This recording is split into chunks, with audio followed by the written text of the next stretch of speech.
ഞങ്ങൾ പ്രാഥമികമായൊരു അന്വേഷണം നടത്തി. പ്രാഥമികമായ അന്വേഷണത്തിലും ഇതുവരെ വാർത്താ ചാനലുകളിൽ വന്നിരിക്കുന്ന ദൃശ്യങ്ങൾ പരിശോധിച്ചതിലും കേസുകാർ പ്രതിഷേധം നടത്തിയെന്നുള്ളത് ശരിയാണ്. പക്ഷെ അവരുടെ അടുത്തുപോലും എത്തിയിട്ടില്ല. ഒരാളും എത്തിയിട്ടില്ല. 3-4 KSU പ്രവർത്തകരാണ് ഉണ്ടായിരുന്നത്. 30-35 പോലീസുകാരുണ്ടായിരുന്നു. ഇവരെ ആക്രോശിച്ച് അവരുടെ അടുത്തേക്ക് ചെല്ലുന്ന ദൃശ്യങ്ങൾ മാത്രമേ ഇതുവരെ പുറത്തു വന്നിട്ടുള്ളൂ. തീർച്ചയായിട്ടും ഞങ്ങൾ പരിശോധിക്കും.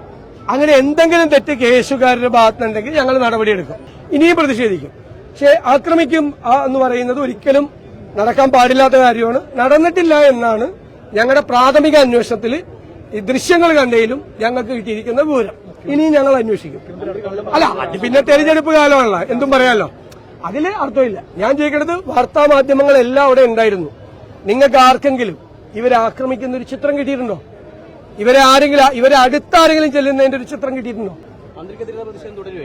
അല്ല, അതൊക്കെ ഉറപ്പായിട്ട് തുടരും. അതൊന്നും വേറൊരു അക്രമത്തിന്റെ ലെവലിലേക്ക് ഒരിക്കലും പോകാൻ പാടില്ല എന്ന് കർശനമായ നിർദ്ദേശം കൊടുത്തിട്ടുണ്ട്. അങ്ങനെ ആരും ചെയ്യില്ല.